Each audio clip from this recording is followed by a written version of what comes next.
Bom, tudo bem. Vamos então começar.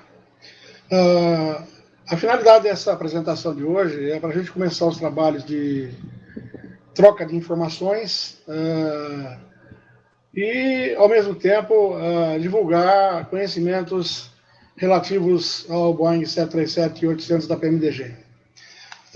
Na sala de treinamento, eu postei um arquivo em PDF que representa o manual da PMDG de inicialização e introdução de uso do Boeing 737 NGX, que vai servir de base para a gente se apoiar nele e fazer essas configurações.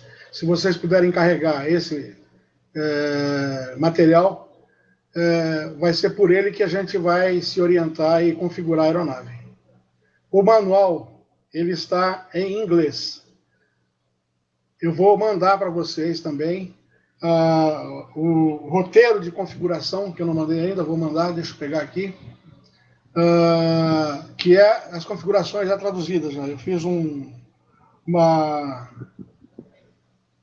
roteiro traduzido para vocês configurarem exatamente como está colocado no manual. O manual é só em termos para vocês saberem de onde foi tirado as configurações. Deixa eu tentar pegar aqui o outro arquivo. Como é que eu ponho minha aeronave em Code and Dark, então?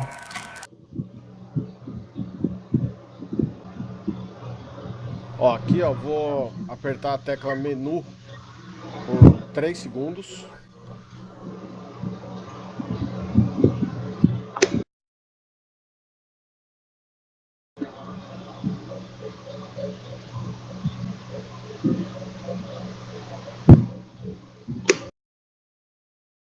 E depois aqui, ó, NGX Code and Dark.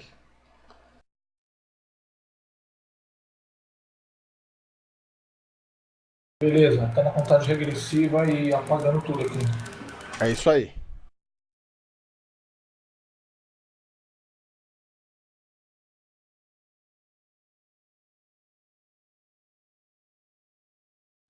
Vocês conseguiram abrir esse material que está na sala aí? Apareceu as configurações iniciais aí ou não?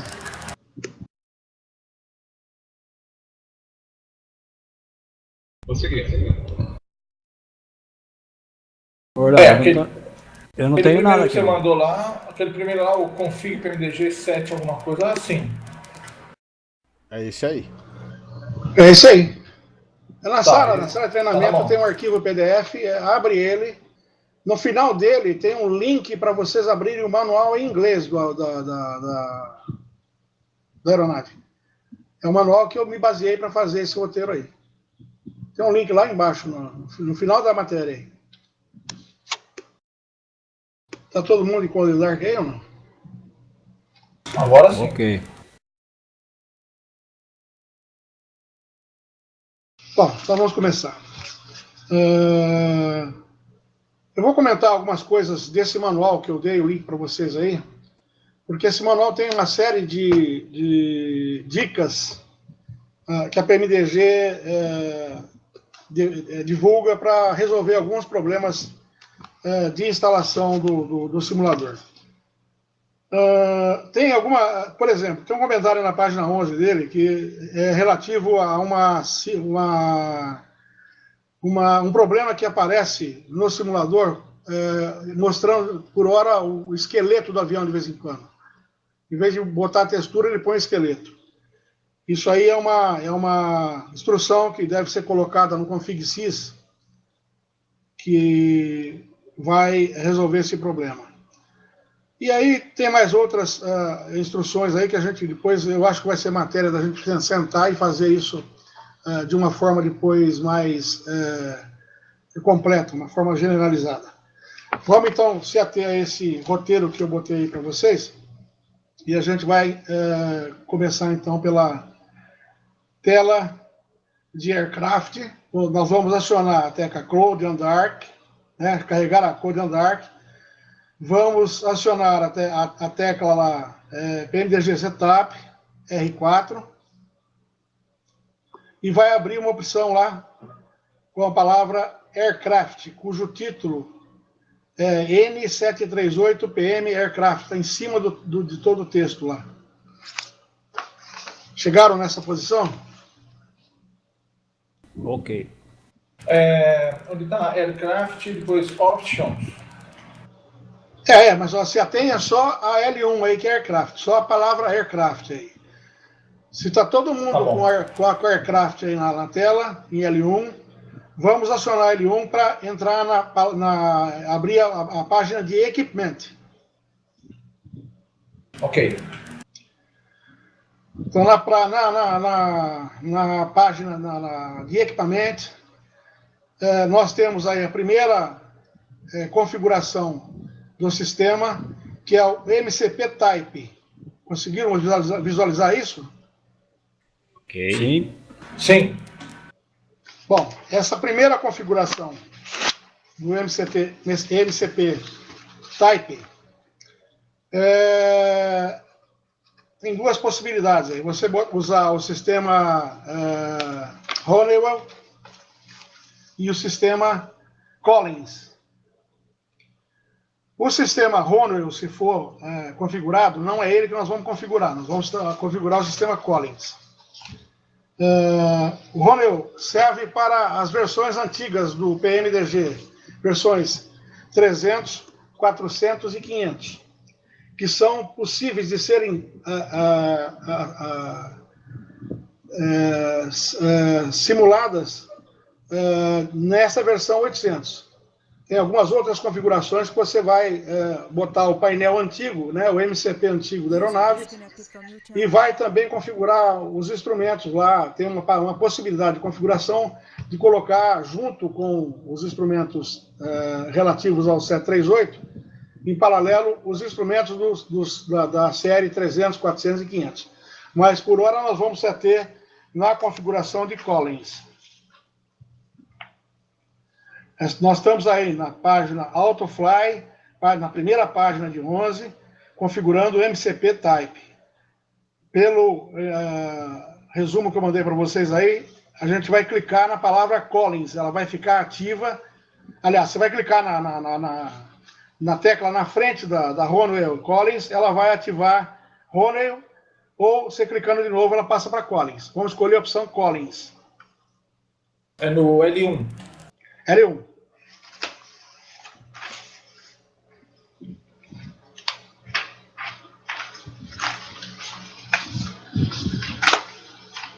A segunda opção que nós temos aí é a opção After Takeoff. Na opção After Takeoff, nós temos as duas seleções, Wing Level ou HDG Selector. Nós vamos usar a opção Wing Level, asas niveladas. O que significa isso? Significa que essa opção, toda vez que nós formos decolar e começamos a assar voo, antes de ligar o autopilot, a aeronave vai obedecer o eixo da pista. Ela não vai buscar a proa do HDG. Ela vai simplesmente se ater ao eixo da pista. Se você configurar HDG Selector, à medida que você decola, ela vai buscar o eixo, vai buscar o rumo sintonizado no HDG. Então, 99% das decolagens que a gente faz, os primeiros pés que a gente sobe, até armar o piloto automático, é feito no rumo da pista. Então, vamos configurar Wing Levels, que é asas niveladas. Tá entendido a situação? Positivo. Ok. Passamos para a terceira opção, que é Guides Loop Capture Before Localizer, né? Nós temos as duas opções, Allow e DEMI. Normalmente, a interceptação do localizer é feito antes do Guides Loop. Então, a opção que deve ser selecionada aí é a opção DEMI. A opção DEMI vai negar o procedimento de orientar a localização primeiro do Guides Loop para depois ela se ater à localização do localizador. Se você setar a opção Allow, ela vai primeiro sintonizar e vai se dirigir na tentativa de buscar primeiro o GuideSlump e depois o localizador. Mas a opção certa é a DEMI. Ela vai primeiro capturar o localizador para depois pegar o GuideSlump. É o procedimento padrão nas companhias aéreas. É a opção DEMI.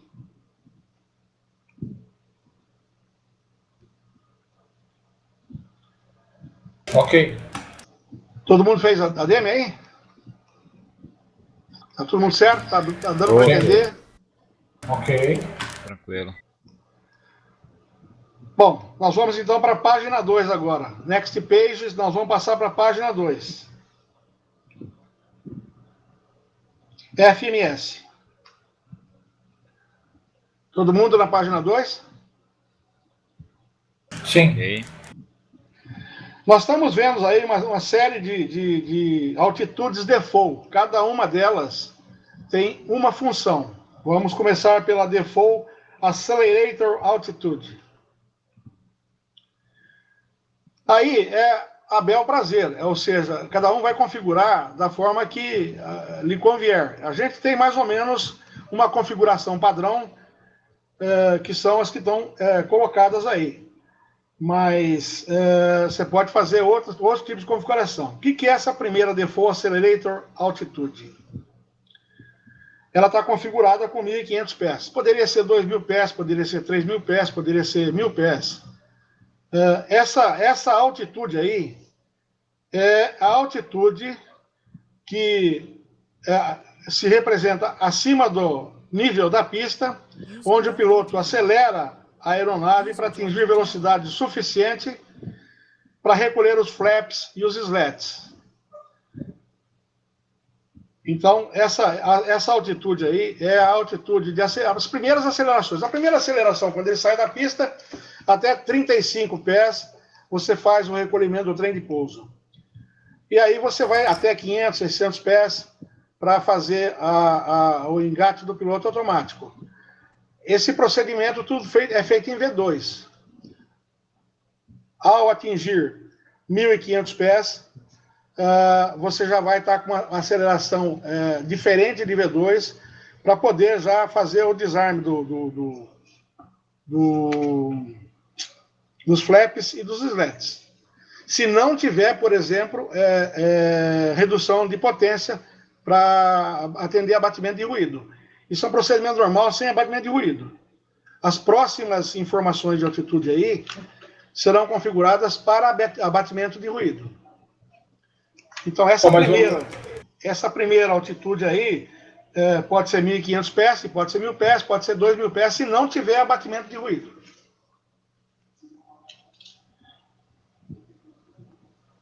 Fernando.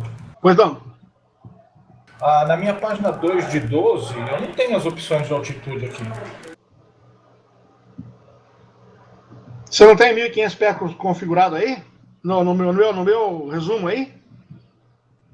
No seu resumo eu tenho. Eu não então, tenho lá no... Tá falando só no resumo? Não. Você vai no CDU lá, deve estar com 1.500 pés lá, não tá? Não tá. Quanto tá lá? É na próxima página. Então, não é na 2 de 12? 3,12. 3 de 12. Então eu errei o número da página aí também. Então tá. Então no resumo tá errado o número da página, então. Não tá não. Não vê direito essa informação que não tá batendo aí. A minha tá igual a sua. Então é a versão do PMDG.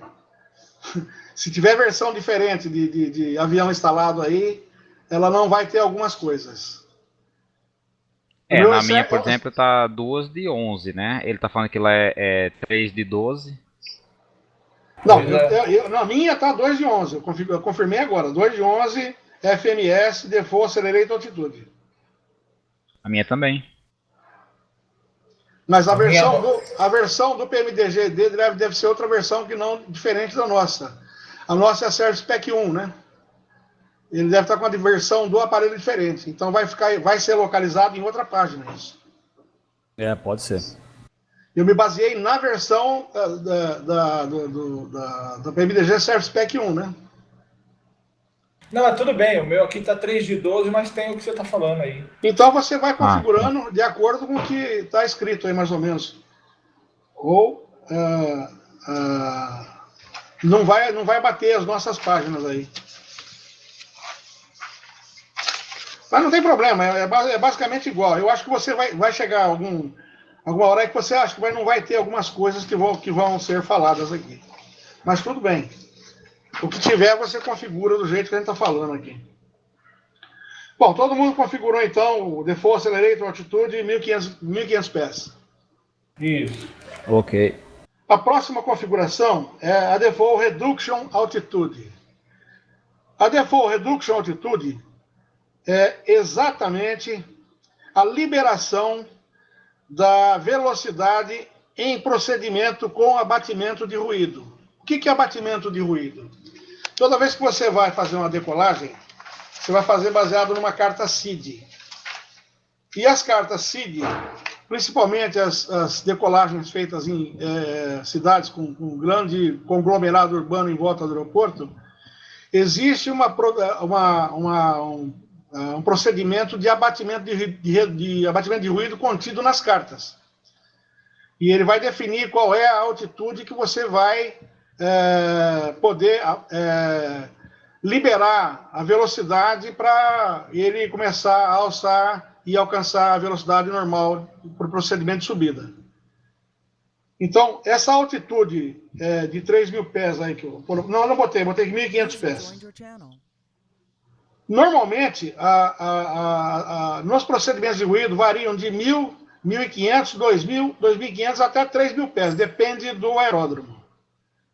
Isso aí vocês vão configurar de acordo com a carta de saída, com a CID. Lá na CID vai estar a altitude onde você vai poder liberar o procedimento de abatimento de ruído. Você tem a hora que você vai acionar o procedimento de ruído, ou seja, a hora que você vai decolar com potência reduzida, que ele vai ser acionado, e a hora que você atingir uma determinada altitude, que já livrou particularmente a maioria das casas próximas à pista, então já está mais alto, você pode liberar a velocidade para ele começar a alçar o procedimento de subida. Então, na carta tem, nas cartas CID vocês vão localizar essas altitudes, tanto a de Reduction Altitude quanto a Default Cutback Altitude, que é a próxima. Orlando, dá um exemplo aí só pra gente mudar aqui o Reduction Altitude. Bom, você pode. Bom, eu tenho uma carta aqui, tá com 2.000 pés.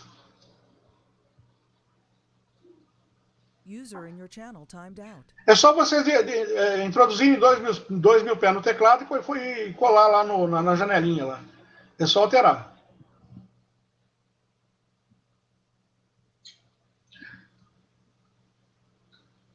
Em cidades muito densamente povoadas, São Paulo, por exemplo, Congonhas, onde tem um conglomerado muito grande de residência lá, eu não lembro qual que é, mas deve ser 3.000 pés lá em São Paulo, eu não tenho de cabeça não.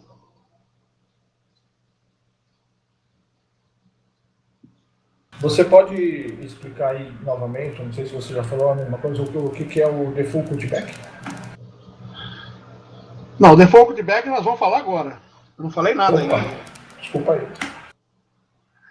O Default Cutback é exatamente a hora que o CDU vai configurar a potência do motor para reduzir a velocidade, ou seja, abater o ruído, começar o abatimento de ruído.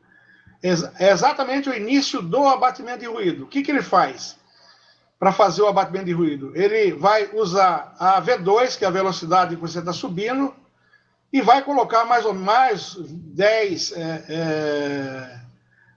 ou 20 nós de velocidade acima da V2, até chegar na Default Reduction Altitude. Isso é feito automaticamente pelo CDU. Então, o Cutback Altitude é o início da redução de potência para atender o procedimento de abatimento de ruído. E o default reduction altitude é exatamente a altitude em que o CDU vai liberar a aeronave para empregar potência suficiente para começar a subida. Deu para entender isso ou não? Deu. Não está diretamente relacionado com o outro. Né? Podemos ir para frente? Vamos lá. Bom, próxima configuração. Default Restore Altitude. Esse é um procedimento que eu acho que a maioria do pessoal não usa, não está fazendo, não está configurando. Porque isso aí é exatamente o nível de transição. O que é nível de transição? Nós temos altitude de transição e temos nível de transição. Vamos explicar bem claro como é que se define essas duas coisas. Lembrando lá o nosso estudo de fases do voo, a gente aprendeu lá que um voo tem 5 fases. E essas fases são delimitadas por procedimentos rígidos. Vamos explicar qual é a primeira fase e explicar a primeira fase, da onde começa e aonde termina. A primeira fase é a fase de decolagem. Ela começa exatamente no momento que você sai da pista e atinge a altitude de transição, AT. Essa é a primeira fase do voo. Então, quando você decola, atingiu a altitude de transição, você vai ter que fazer, ao atingir a altitude de transição, um ajuste de altímetro, não tem? O QNE. Até você decolar e chegar na altitude de transição, você está com o altímetro setado em QNH, não é isto? Todo mundo está entendendo o que eu estou falando ou não? Isso, beleza. Beleza. Então, quando você muda para QNE, que é a altitude padrão ao nível do mar, que é usado para voos de cruzeiro, voos de subida, voos de descida, então, aí a altitude padrão, ela é 10, 17, que é relativo ao nível médio do mar. Median sea level, que a gente fala. A fase, então, de decolagem começa na hora que você libera a pista e atinge a altitude de transição. A fase de subida, que é a segunda fase do voo, ela vai da altitude de transição até o TC, o Take-Off Climb. Quando você chega no Take-Off Climb, você executou o procedimento de subida, e ali você nivela. Então, ali começa, no nivelamento, começa a terceira fase do voo, que é a fase de rota, né, de cruzeiro. A quarta fase do voo começa exatamente aonde? Vamos ver se você sabe. Baseado no Take-Off Climb, o início da quarta fase começa no Take-Off Descend, DD. Então, aonde começou a descida da aeronave é a quarta fase do voo. E a quinta fase do voo começa exatamente na altitude de transição. Aonde é a altitude de transição? É exatamente a hora que você vai ajustar novamente o altímetro que está em QNE para QNH. Ou seja, esse procedimento tem um cálculo para cada aerômetro. Assim como tem a subida, tem um cálculo de QNH para cada aeródromo, depende da altitude do aeródromo, o QNE também tem a dependência da altitude do aeródromo. Ele leva, a maioria das VAs utilizam como nível de transição a distância percorrida nos 1.000 pés, dos 1.000 pés acima da altitude de transição daquele aeródromo, até atingir a altitude de transição propriamente dita. Então, se a altitude de transição na hora do pouso no aeródromo está configurado para 6.000 pés, o nível de transição começa exatamente a 7.000 pés. Aquele intervalo de 7.000 pés para atingir os 6.000 pés, que é a hora que se você tem que colocar o QNH de novo, é o nível de transição. Deu para entender mais ou menos o que eu falei ou não? Eu repito de novo, se ninguém entendeu.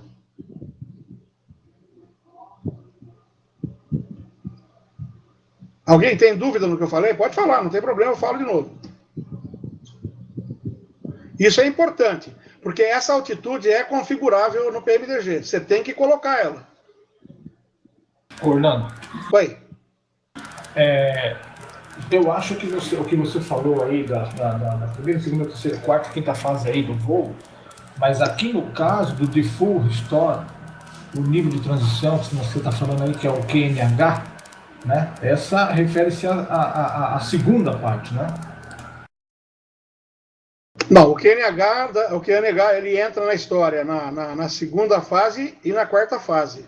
Quando você decola, você está em QNH e vai passar para QNE. Quando você pousa, você está em QNE e vai passar para QNH. Então ele entra nas duas fases.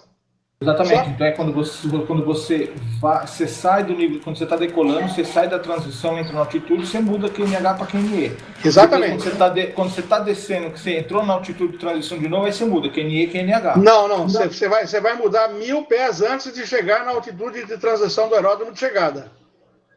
A altitude, o nível de transição, veja bem, nível de transição, ele tem uma fórmula matemática de calcular isso, é meio complexa, eu não me ative a isso, porque normalmente o que os pilotos fazem? 1.000 pés antes de chegar na altitude de transição do aeródromo de destino, que tem um intervalo, por exemplo, a altitude de transição do aeródromo de destino é 6.000 pés, você vem descendo. A hora que você chegar, passou 7.000 pés, dos 7.000 até você atingir os 6.000 pés, isso você está na fase de transição de QNE para QNH. Então, esse é o nível de transição. Tá. O nível de transição é diferente de altitude de transição. A altitude de transição é a hora que você decola. É carta CID. A altitude de transição está na carta, lá no quadradinho e tal. Você passou aquela altitude, você tem que fazer o ajuste de altímetro para QNE. Quando você vai chegando no aeródromo, você não tem o nível de transição especificado na carta. A carta só põe altitude de transição, ela não coloca nível de transição.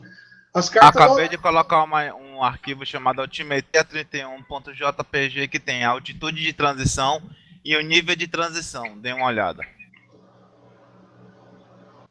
Bom, passamos para a próxima página, instrumentos, por exemplo. Standby Instruments. Nós temos uma sigla aí, ISFD. Essa sigla aí significa Integrated Standby Flight Instruments Display. No PMDG, essa configuração ISFD é a que nós vamos usar. Por quê? Porque essa configuração permite fazer pousos ILS, categoria 2, CAT 3 e Autoland. Se tiver configurado nessa posição aí, a posição analog, ele não vai respeitar ILS categoria 2 e 3 e Autoland na hora de pousar. Porque o analog aí é usado para a faixa de aviões da PMDG 300, 400 e 500. O ISFD, ele já é um sistema digital implantado no sistema NGX. Então, todo aeronave PMDG NGX tem que ser feito a configuração com ISFD. Tá, então ele permite, quando está no ISFD, ele permite fazer os pousos, do que você falou, na ILS, classe 2, o que mais? CAT 3 e Autoland. Tá.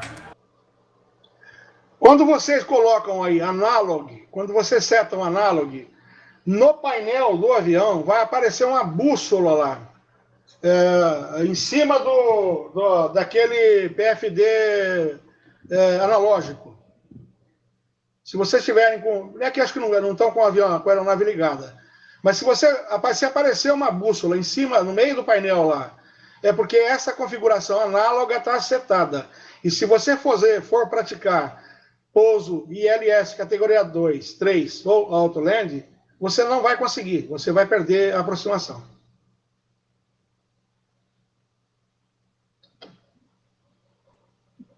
Tá claro? Beleza. Ok. Próximo passo, HGS instala. O HGS nada mais é do que aquele painel de vidro que tem em cima ele é escamoteável, né, que a gente fala, que é o head-up display. Alguém sabe o que é o head-up display? Eu já vi esse negócio desse painel de vidro aí, é um negócio que você clica lá e parece que desce. Exatamente. O head-up display é configurado exatamente nessa posição aí. HGS instalado significa colocar o head-up display na aeronave ou removê-lo. Se a opção for não, ele não aparece na aeronave. Se a opção for yes, ele vai estar lá disponível. Okay. Repito, HGS é o head-up display. Ele é muito útil em aproximações ILS, porque ele coloca alguns gráficos da pista e algumas linhas nos cursos do ILS para você seguir. Então, ele dá uma orientação mais precisa na hora dos pousos por instrumento. A opção aí deve ficar em yes. Todo mundo entendeu essa posição ou não? Beleza. A outra opção, HGS Alto A3 Mod, permite visualização melhor, exibida no head-up displays, de informações como o contorno da pista. Uma das informações que ele dá não é o contorno, é as margens da pista no head-up display. Ou seja, você vai estar fazendo um pouso ILS, e se essa posição aí tiver yes, no head-up display vai aparecer as bordas da pista e você vai direcionar a aeronave para exatamente no meio daquelas bordas. Você tem a possibilidade de visualizar as bordas da pista antes de chegar na pista.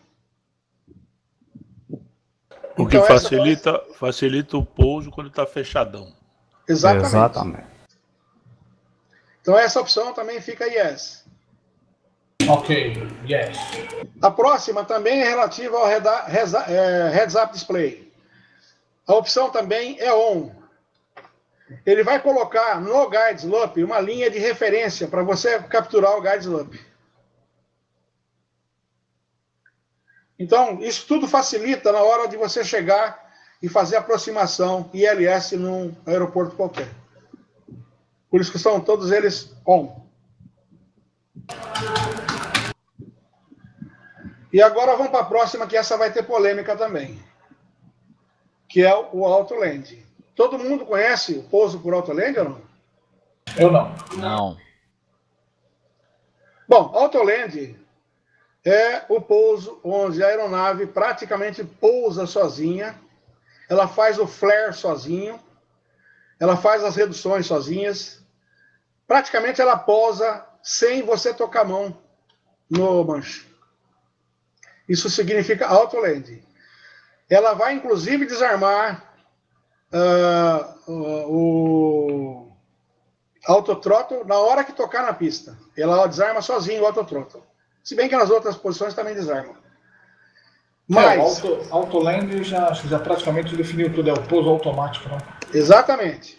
Agora, normalmente isso é feito em aeroportos que tem ILS categoria 3, né?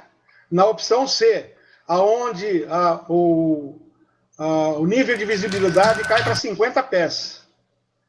Teoricamente, o autoland é feito em ILS categoria 3, em aeroportos com visibilidade abaixo de 50 pés. Então, é um pouso praticamente feito com ajuste de radioaltímetro e de ajuste de nível de... aliás, na remetida lá no... Tem o nome lá, deixa eu lembro lá. Aproximação perdida. A hora que você aborta o pouso e a Decision Altitude, ADA. Quando você chega na ADA, nos aeroportos normais, com ILS categoria 1, normalmente a Decision Altitude, ela está lá para trás, lá para cerca de 400 pés, 500, 600 pés, depende do aeroporto. À medida que você vai aperfeiçoando a segurança e a capacidade de diminuir a distância de visibilidade da pista, você vai aumentando o nível de precisão do ILS. Então, você tem CAT-1, CAT-2, CAT-3. O CAT-3, além de CAT-3, tem variação A, B e C. As variações A, B e C, a C é a mais próxima possível da pista, que é 50 pés. E no nível CAT-3 é onde você pode fazer o autoland. Agora, eu vou revelar uma coisa aqui que todo mundo, a maioria já sabe. Você pode fazer autoland no Flight Simulator até com categoria 1. Sabendo fazer, você faz até com categoria 1. Bom, aqui então, como que ele fica definido aqui o autoland? Fire-op ou Fire-pass? Ele vai no... inclusive, eu errei o setup disso aí. Eu coloquei eu coloquei o negrito aí no fail pass, né? E está errado isso aí. É no fail operational. A diferença entre um e outro é a seguinte. Veja bem, ó. O fail operational vai fazer o pouso em categoria 3 ou Outland e vai te liberar o leme para você dirigir a aeronave no momento que ela efetuar o pouso. A hora que ela caiu na pista, desligou o autothrottle, você desligou o piloto automático, você tem o domínio da aeronave no leme. Se você botar a configuração fail pass, ela vai manter o eixo da pista, você vai tentar virar o leme e ela vai tentar sair da pista, mas se você soltar o leme, ela volta para o centro da pista até que você desarme o autopilot. Enquanto você não desarmar o autopilot, ela vai manter o eixo da pista.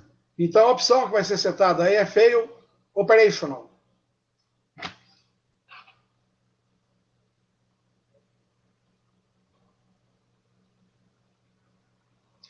Tudo entendido?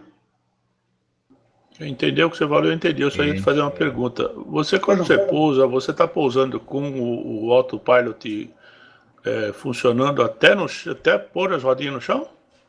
Se você faz um autoland, você vai estar com ele funcionando até pôr as rodinhas no chão. Não, eu digo, quando você está fazendo os seus voos, você tem usado o autopilot ligado até o final ou você não. Tanto é que o autoland aí, tanto é que essa configuração aí, ela está estritamente configurada para autoland. Se você não pôs autoland e não pôs a categoria 2 e 3 de LS, normalmente 500 pés você desliga o teu piloto automático e eu normalmente desligo o autothrottle também. E aí vai na mão. Agora, quando você faz um ILS categoria 1, você pode fazer um pouso obedecendo a configuração fail pass e programando ajuste de rádio altímetro e ajuste de baro altímetro no EFIS. Aí você, quando está com fail pass, você tem que configurar tanto o baro altímetro quanto o rádio altímetro. É coisa que eu estou falando grego porque a maioria acho que desconhece isso. Vocês nunca fizeram pouso ajustando baro altímetro e rádio altímetro, fizeram? Não, eu faço por isso daí. Você faz pela carta? Exatamente. Diz a carta? O meu estava configurado Fail Pass. Bom, ok. Se você está fazendo pela carta, você teria que ter realmente, necessariamente, ter feito a configuração para o Fail Pass, porque é por ali que você faz esses pousos configurados pela carta. Se você fizesse Fail Operation, você não conseguiria fazer. Por isso que você está conseguindo pousar então, cara. Aham. Mas normalmente a gente usa o Fail Operational. O default é o Fail Pass, não é, Orlando? Não, o default é Fail Op, tá errado. Eu botei errado isso aí. Não. Eu pergunto porque o meu tá no default e é Fail Pass. Você faz o ajuste do altímetro para fazer? Você faz o rádio altímetro e bar altímetro para pousar? Não sei te responder isso. Não saberia te responder. Então você não está acostumado a pousar ILS. Você pousa ILS? Não, eu só pouso ILS com o 737 e normalmente ILS, a não ser no artifício que não tem. Eu estou dizendo o seguinte, eu não alterei nada aqui. Então o meu veio com a configuração padrão. E a configuração padrão é Fail Pass. O meu tava Fail Pass também, mudei para Fail Op agora. Normalmente, veja bem, o pessoal muda para Fail Operational. Inclusive, o próprio manual, se vocês forem ver o manual em inglês aí, ele recomenda o Operational. O próprio manual da PMDG. O Operation, pela descrição que você me deu aí, seria para fazer pouso alto land, ok? Exatamente. Não, é categoria 2 e 3 também. É que a diferença do autoland é que você não desliga nem o autotroto, nem o piloto automático. Ele vai até o fim, ele vai até na pista. A diferença do autoland é essa. A categoria 3 você vai desativar o piloto automático a 50 pés da pista. Você pode deixar o autotroto ligado, que a hora que ele bater na pista, ele desliga automaticamente. Só que tem um detalhe. Você quando deixa o autotroto ligado, você também tem que configurar a VAPP lá na hora do pouso, né? Você tem que acertar a VAPP na hora de chegar na aproximação final. Então precisa tomar cuidado com isso, porque se você deixar o autotroto ligado e o autopilot ligado e não tem configurado a VAPP, a hora que ele capturar o guide loop e capturar o localizador, a hora que ele tiver atingiu a altitude de decisão, ele desliga o FMC e aí ele vai obedecer a velocidade que está configurada lá no hubzinho lá, de velocidade, no painelzinho de velocidade lá. E a velocidade que ele pode colocar para você lá não é exatamente a VAPP que você tem que ter. Entendeu? E aí acontece aquele desastre. Aí você chega na pista a 180 nós por hora. Esse é o problema. Eu costumo ajustar, quando eu monto o FMC, eu já ajusto as velocidades de chegada baixa, mesmo que ele vá sozinho, ele vai na velocidade baixa. Eu já ajustei antes. Eu faço a mesma coisa que você. Eu pouso na mão, eu desligo o autotroto, desligo o piloto automático. O Rômulo, você pode acertar a VAPP na hora que você decola do aeroporto de origem. Só que durante o voo, você vai ter um consumo de combustível. E a hora que você estiver chegando no aeroporto de destino, a sua VAPP já mudou. Você vai ter que entrar lá na opção Arrival lá e setar a velocidade de APP que está lá na hora do pouso, lá, 10 milhas antes de chegar na pista de destino. Você vai ter que reconfigurar isso. Porque se você faz a configuração na saída, a hora que ele consome o combustível, lá, a velocidade de pouso lá já mudou tudo. Eu faço, Orlando, na configuração no Top Descent. Eu já configuro tudo ali. Passou a transição, passou o nível de transição, você vai lá no CDU, vê qual que é a VAPP lá. Ele normalmente dá a VAPP e dá mais uma correção lá em função do vento que você está recebendo na hora do pouso. Ele define para você ver VAPP de 139 e vai dar indicação para você, em função do vento que você está recebendo, a velocidade de correção. Normalmente é 5, 10, 6 nós, 4 nós, depende do vento que você está recebendo na hora da chegada.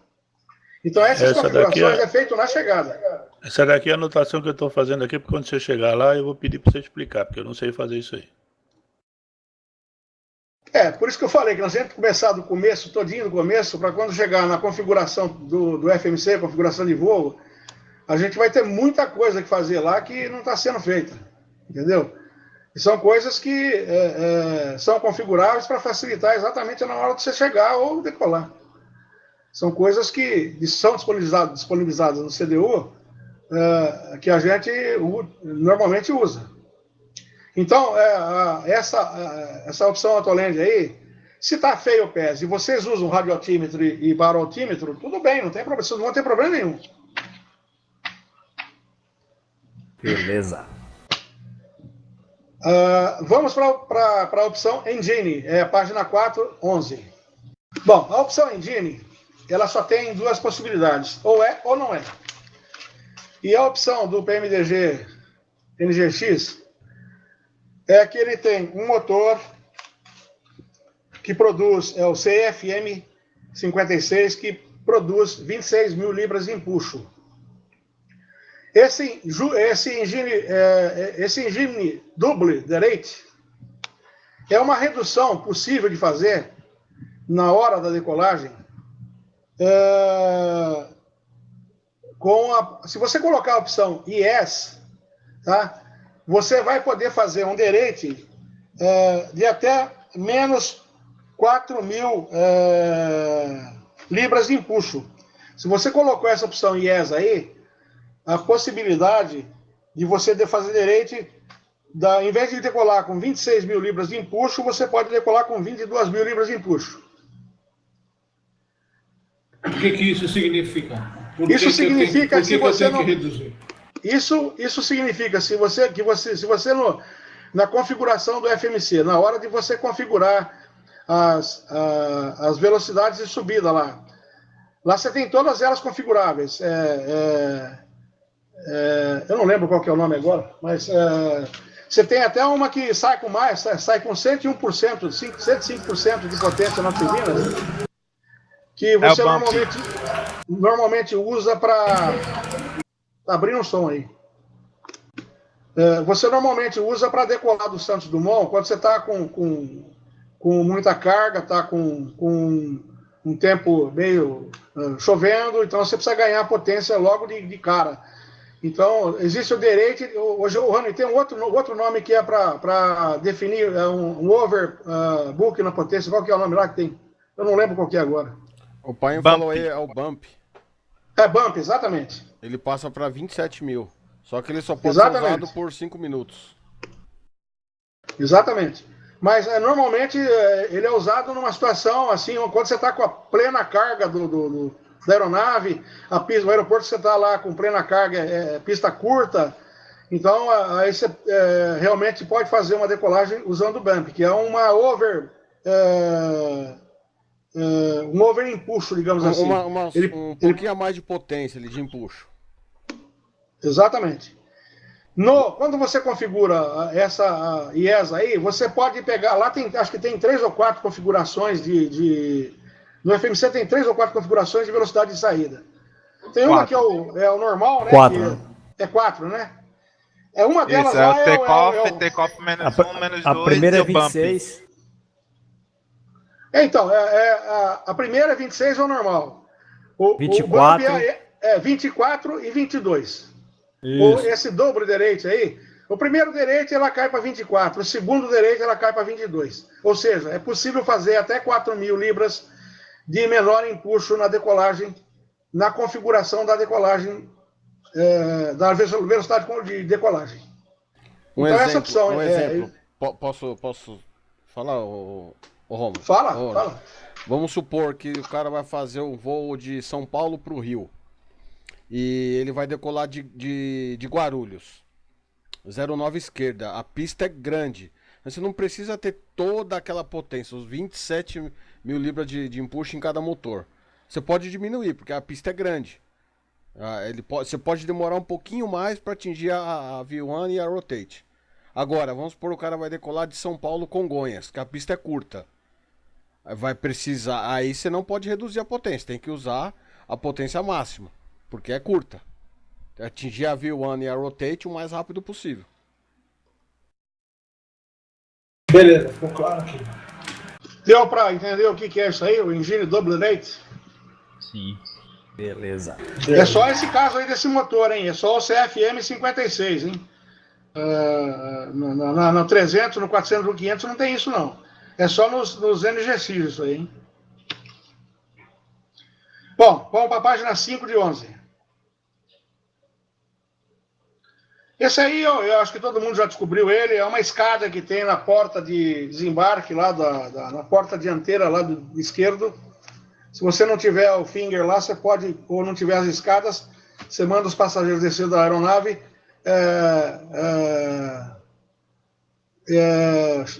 soltando a escada dentro do avião. A escada fica embutida embaixo da porta de saída lá. Vocês já viram esse negócio ou não? Se tiver configurado não vai conseguir. Mas se tiver IS, vocês conseguem botar a escadinha para fora para os caras descerem, desembarcarem. É uma escada embutida no avião. Igual as escadas dos antigos. Como?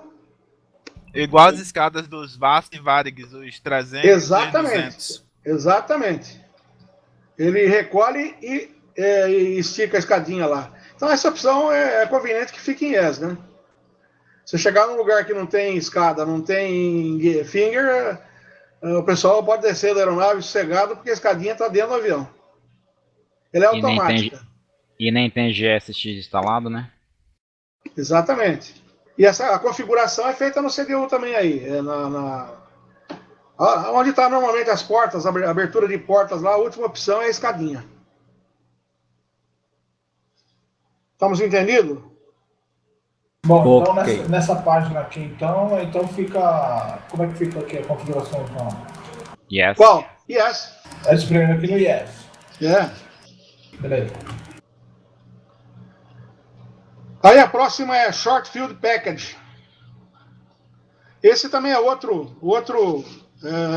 acessório que tem, que a PBM deixou uma sacada legal. É relativo a algumas modificações aerodinâmicas que a Boeing implantou no 738, particularmente no 738 da ponte aérea aí. O pessoal da ponte aérea pediu para fazer umas alterações na aeronave para poder ter mais segurança de pouso lá no Santos Dumont. E isso foi criado um pacote de modificações de equipamentos aerodinâmicos, de freios, de uma série de coisas que foram introduzidas no avião para proporcionar maior segurança no aeroporto Santos Dumont. Todos os aviões da ponte aérea são equipados com esse pacote aí. É um equipamento que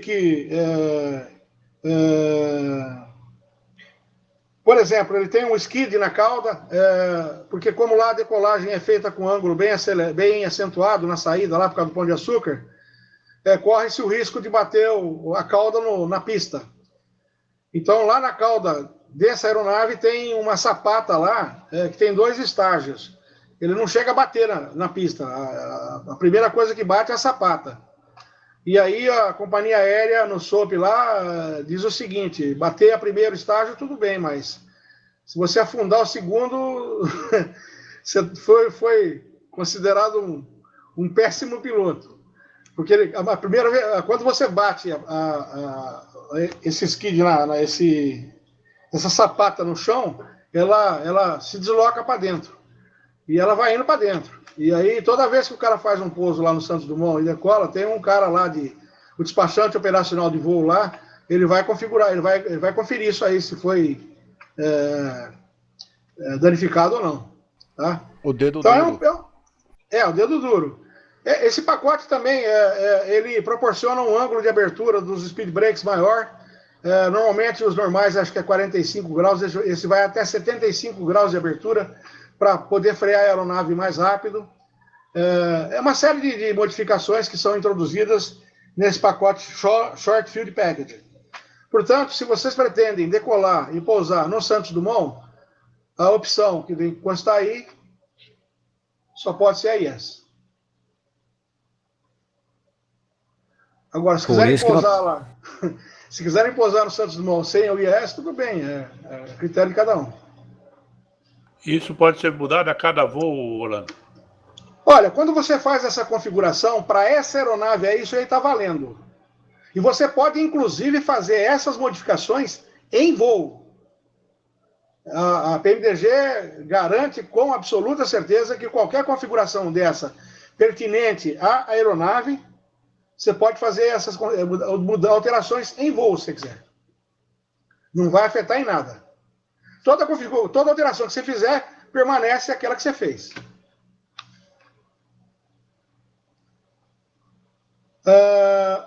Vamos lá. Flight Test Package.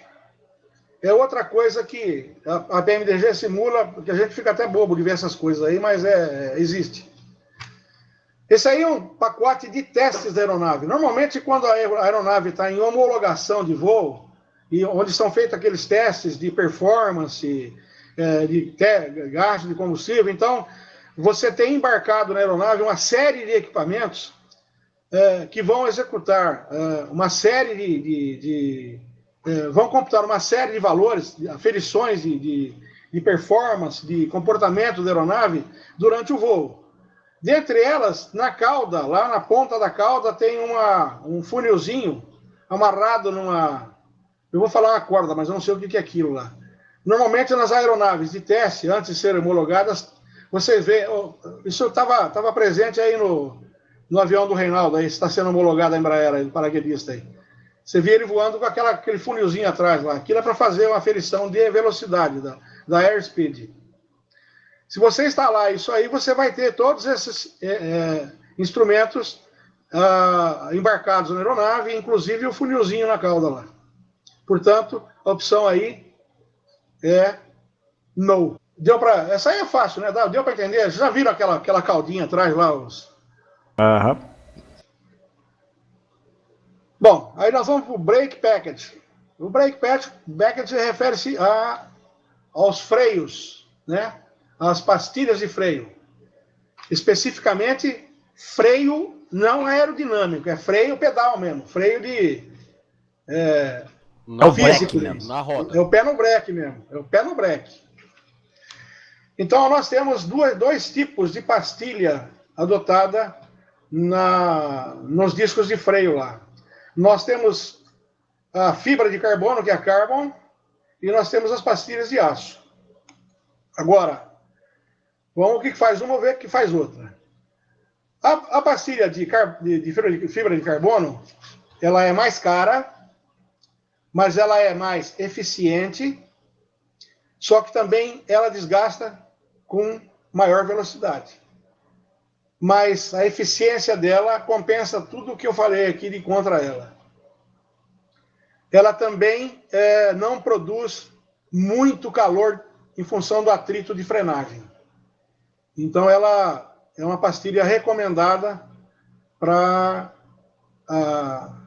se usar nas aeronaves. É o que é recomendado o uso nas aeronaves. Agora, tem as pastilhas de aço. As pastilhas de aço são mais baratas, são menos eficientes, têm maior durabilidade, só que produzem um calor danado. Se você pousar, você pode testar isso, coloca as pastilhas de aço aí, pousa no aeroporto noturno, enfia o pé na jaca, e a hora que você parar no final da pista, você dá uma olhada no pneu do avião, ele está vermelho. E fica literalmente vermelho mesmo. A simulação é tão real que ele fica vermelho. Pode fazer o teste, vocês vão ver. A contrapartida das pastilhas de aço é também o seguinte. Você está em procedimento de pouso e aí chegou a tocar na pista, chegou a frenar, mas teve que arremeter. Você já começou a usar o freio na primeira chegada. Você faz o percurso, vai pousar de novo, acontece a mesma coisa. Na terceira vez, é bem provável que você não vai ter mais freio na hora do pouso. Por quê? Por causa do excesso de calor produzido nessa pastilha e no sistema de freio como um todo. As rodas chegam a ficar vermelhas. E aí, nessa situação, você vai perder a eficiência do sistema de freio. É por isso que não se usa praticamente pastilha de aço. Normalmente o pessoal faz de fibra de carbono. Mas tem companhia que usa a pastilha de aço.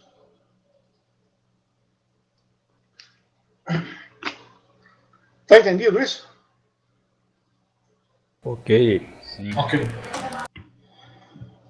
Aí nós vamos então para ETOPS Cargo Fire System. Então vamos lá, vamos configurar a IES aí, então vamos para frente. Bom, Cabin Layout. Aí também é uma configuração que eu vejo aí agora com o sistema ACARS, que tá dando problema nessa configuração aí.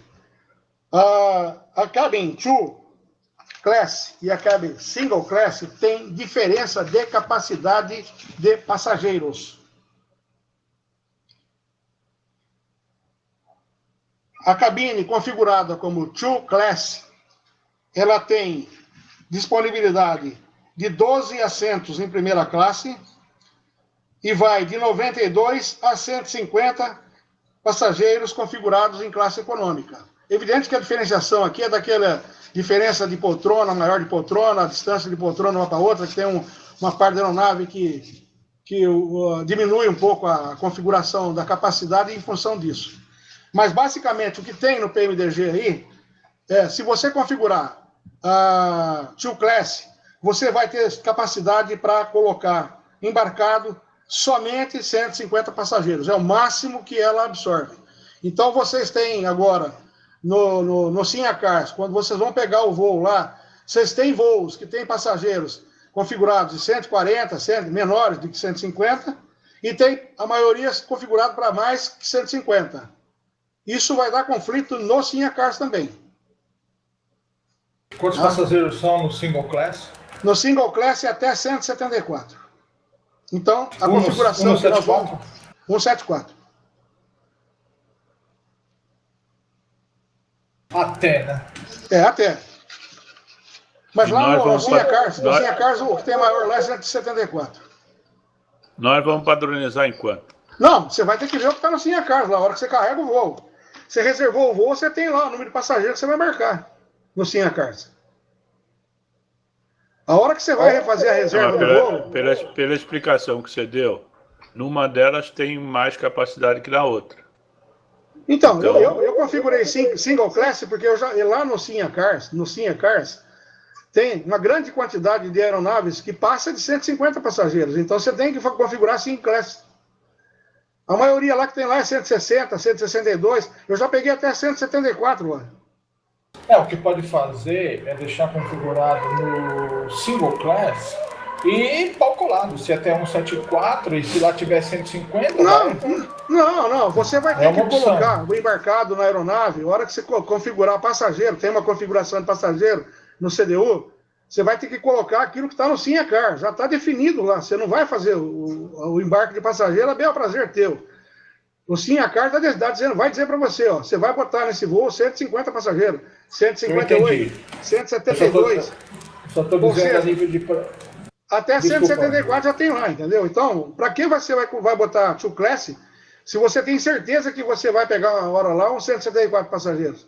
E aí você vai lembrar de configurar isso? Não, você não entendeu. Por isso que eu estou falando.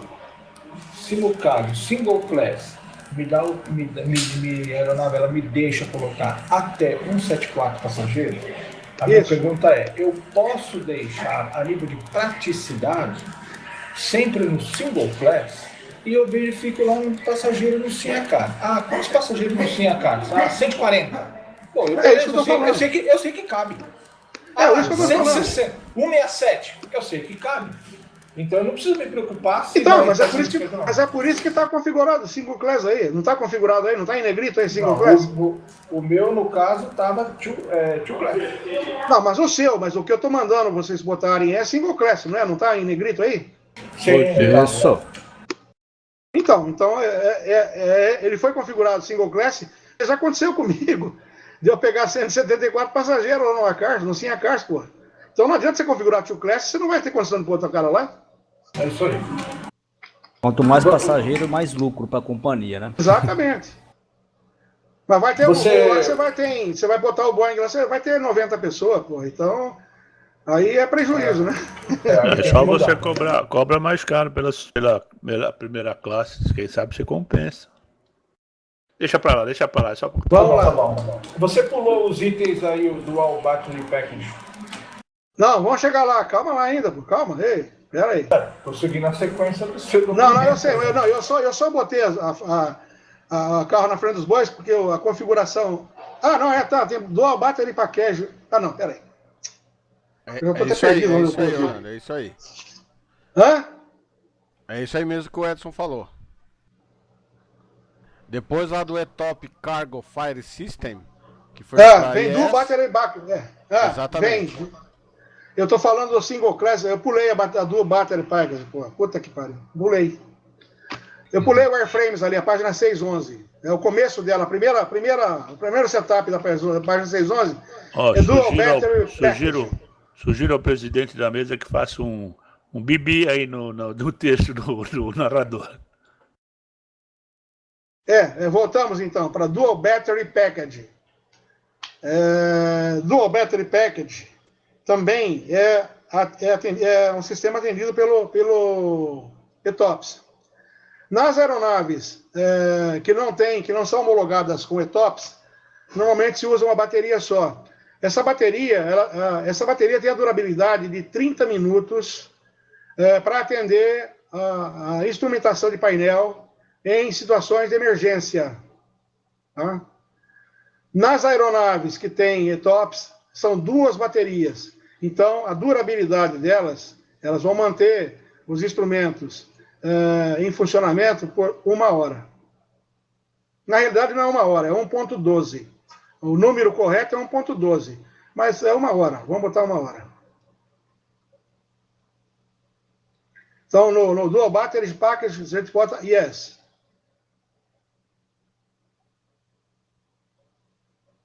Aí vamos pular o Single Class, que já falamos, e vamos para o Secondary Jump Seat agora, que é o que está faltando agora na sequência aí, né? É isso, não é isso? Depois do Falando de ETOPS, tem um ETOPS lá. eu não falei de ETOPS ainda? Não. Do Fire Nessa antes, sequência, na não. parte anterior. Ah, tá. Falei do Cargo Fire, do Fire. Bom, a certificação ETOPS aí, que a gente estava discutindo, eu e o Paim, exatamente é o que é essa configuração aí, né? Que é a certificação de mecanismos operacionais e manutenções preventivas feitas em aviões com distâncias continentais. O sistema ETOPS é isso. Não é, na realidade, se a gente for falar em ETOPS aqui, ele vai dar... o manual de ETOPS, cara, é um negócio complexo e a gente ficaria aqui pelo menos umas 4 semanas falando dele. Porque além da homologação, tem os tempos também que eles são feitos em homologação. Então, para cada uma dessas situações, é uma classificação ETOPS. No nosso caso, não vamos entrar nessa discussão aí. ETOPS, IS e fim. Beleza, próximo. Cabin Layout to Class Single Class. É o número de passageiros, Single Class configurado, 174 passageiros, máximo de capacidade. Próximo elemento, Secondary Jump Seat. Isso aí nada mais é do que um terceiro assento colocado na cabine. Normalmente, eu vou te falar, cara, eu estava procurando essa porra desse assento aí, desde que eu aprendi o que era ele, e não conseguia achar. Falando com o Rony essa semana, é que ele me mostrou onde é que está esse assento aí. É que eu não tenho o EasyDock, fica difícil para mim ver ele. Mas é um terceiro assento, é um banquinho lá, colocado atrás do comandante, né, João? Né, Rony? Isso, atrás do comandante ali. Ele é usado para que os inspetores da ANAC façam a checagem dos pilotos, é usado para os instrutores de voo darem treinamento para o pessoal da operacional da aeronave. Então, eu normalmente deixei ele lá. Aí vai a gosto de cada um, ou yes ou no, tanto faz. Beleza, É um próximo. assentozinho. É um terceiro assento que tem lá. Vamos lá, SAT com antena. SAT com antena é um sistema instalado no overhead. Entenderam o que eu falei ou não? Sim. O overhead do overhead. É o sistema lá de alinhamento ali, do alinhamento da aeronave lá. Isso aí nada mais é do que o que a Gol está instalando agora. É o procedimento de instalar a internet dentro da aeronave. Wi-Fi. É Wi-Fi. É, no Não meu só a caso aqui internet, tá- como televisão também. No meu caso aqui está não instalado. Nós estamos normalmente configurados com não instalado. Eu vou manter não instalado porque se você instalar, a antena vai ficar ou na frente ou atrás da aeronave. Ela ficar na frente é um calombo que aparece lá na fuselagem, em cima da aeronave. Na frente, entre a cabine e a início das asas ali. Se você botar em AFT, ela vai ficar um pouquinho mais atrás das asas. Mas é um calombo, não deixa de ser um calombo que está lá. E como a gente não usa internet... Orlando, dá uma orientação rápida só para me programar aqui. Que eu tenho que levantar cedo amanhã. Até que hora você pretende levar isso? Eu vou começar a correr um pouco aqui, porque agora tem muita coisa tranquila, entendeu? Eu vou passar bem rápido aqui. E aí vocês, se tiver dúvida, como vai ter uma discussãozinha na próxima reunião sobre o nível de transição, então vocês anotam as dúvidas que vocês tiverem, a gente resolve elas na próxima reunião sem problema. Já está anotado. Bom, Aebron Windows. Isso aí era uma situação chave para você reconhecer antigamente um Boeing e diferenciar ele de um Airbus. Alguém sabe do que eu estou falando ou não? Se olhar num Boeing e olhar no Airbus, antigamente você sabia se era Airbus ou Boeing só de olhar. Uma janelinha que tem em cima na cabine. É uma janelinha que tem em acima. cima do para-brisa. Para-brisa normal da aeronave. No Airbus só tem o para-brisa. No Boeing, antigamente, agora já está saindo sem a janelinha. Mas os antigos, todos eles tinham um par de janelinhas em cima do para-brisa. Eu acho bonito isso, eu botei yes no meu. Não sei se vocês vão querer. Mas esteticamente eu acho bonito, eu botei no meu. Então eu botei yes. Se ficar feio, a gente tira. Eu gosto dele assim. Aí é gosto pessoal. Bom, aí tem depois o Yoke Checklist do capitão e o Yoke Checklist do First Official. É o primeiro oficial. Isso aí é aquela descrição que tem no Yoke lá, dando lá os procedimentos de cheque, né, da inicial da aeronave lá, né? Então, se você botar yes, aí vai aparecer escrito no Yoke da aeronave os procedimentos de cheque, aquelas descrições lá que tem lá no Yoke. Tanto do Captain como do First Official. Agora, aqui, esse EGPWS, esse aqui eu vou bem rápido, porque esse aqui é quase tudo on e yes. Mas eu vou falar o que é isso aí. A altitude, call-out, é aquela vozinha que vai falando para você, mínimo, 200, terrain, que sabe aquelas vozinhas enjoadas que tem lá? Mas faz Faz. Muito bom isso aí. Se você quiser calar a boca dela em tudo, é só botar off aí que ela não fala mais, ela fica muda. Nessa primeira opção aí, tá? Ela apaga, ela elimina todos os call-outs. Vocês não vão fazer isso porque não deve fazer, né? A opção aí é on. Bom, Cal 2500. A opção também é yes, mas além da opção yes, se vocês clicarem, vocês vão ter a opção Smart e não. A opção não, ele não fala. A opção yes, ele fala. A opção Smart, você só vai ouvir a voz quando você estiver estabilizado num glide slope de ILSS. ILS, não é ILSS, não. ILS. Então, a opção aí é yes para não ter problema. No call de 1000 também yes. No call de 500, yes. E as três aí exatamente iguais. Se não tiver yes... Não. Como? O meu aqui, o call 500, está como smart. Não, aí é yes. Se você botar Smart, você só vai ouvir a voz quando você estiver estabilizado no guide slope, no procedimento ILS. Ok, já alterei aqui. Beleza.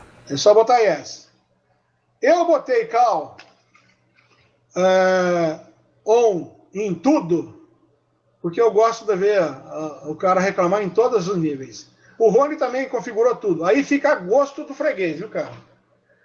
Se vocês encher o saco de ouvir essa vozinha durante o procedimento de pouso, vocês podem pegar alguns aí e botar ou não, viu? Agora, tem o último lá embaixo, na página 10, tá? Nós temos mais um 2.500 feet cal. Aí já é um procedimento de pouso, né? Normal. Então, como ele canta em 2.500 lá, nessa configuração aí, ele vai cantar 2.500 também, ou você tem a possibilidade de ele, em vez de cantar 2.500, ele cantar o rádio altimeter, o que está setado no rádio altimeter. Ou seja, se você fazer a configuração de rádio altimeter, e normalmente na hora do pouso o rádio altimeter é configurado na altitude da pista, no procedimento de arremetida lá, na decision altitude. A decision altitude normalmente é feita a 200, 100 pés, 50 pés da pista. Então o rádio altímetro no procedimento de pouso, normalmente ele está configurado pela carta de chegada. Lá na carta de chegada você tem o RA lá, e o RA configura o nível de rádio altímetro. Você tem que configurar no EFIS lá. Normalmente, quando você não configura pelo rádio altímetro, você põe 2.500, que é o procedimento padrão. A maioria usa 2.500, mas quem pousa com rádio altímetro barométrico e usa rádio altímetro barométrico, não é rádio altímetro, é altitude barométrica de altímetro, pressão barométrica de altímetro, que é uma coisa e rádio altímetro é outra. Então ele vai falar, no rádio altímetro ele vai falar a altitude configurada no rádio altímetro. Mínimos cal, é aquela que vai cantar mínimos, decision high ou decision altitude, ou 2 vezes mínimos, depende do que vocês configurarem aí. Isso é só o cara cantando, é só a mulher falando lá, o cara falando, tá? O que tiver configurado ele vai falar. No app mínimos cal, que é a página 11 já estou na página 11, tá? É o fim é a última página. Vocês estão na página 11 já ou não? Sim. Ok. Página 11, mínimos cal. Não, é EGPW app mínimos cal. O que tiver configurado, ele vai falar. App mínimos, app decision altitude plus 100, ou não fala nada. Ele vai falar isso. Eu deixo o app mínimos. APPR mínimos? APPR mínimos.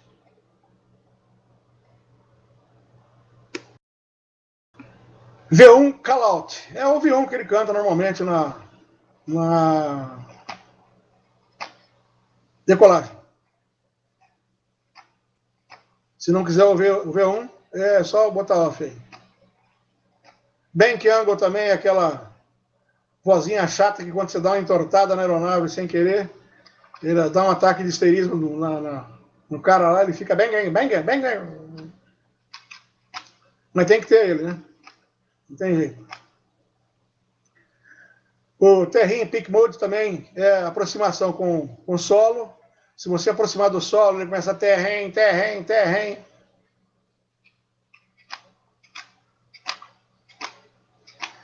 E o show water in cyan é mostrar no cenário o que é água em azul. Isso ele mostra lá no PFD. Isso demonstra no PFD, exatamente. Desculpa, Lá no PFD não, no ND, Não. no Navigation Display. MFD. Multifunction Display, MFD, né? Tá, o que é esse show water aí que você está falando? Mostra o que é água em azul. Você está voando em cima do mar, a água vira azul. Lá no Multifunction Display, no MFD. Na tela onde mostra a sua rota lá.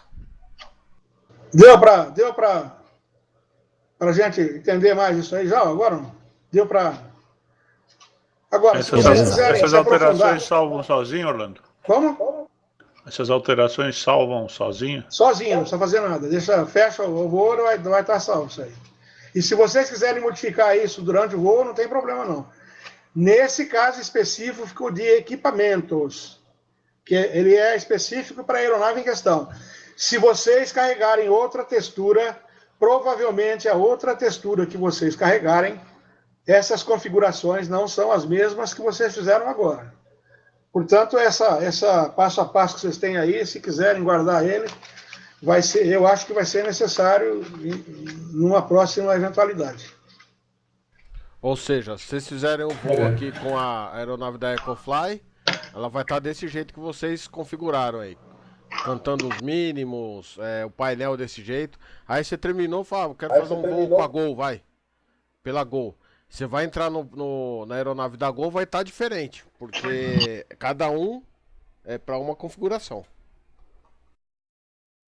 Porém, se você entrar na textura da Gol e fizer essas mesmas configurações, ela vai se manter assim, né? Igual. Sim, Aí a configuração é para cada pintura.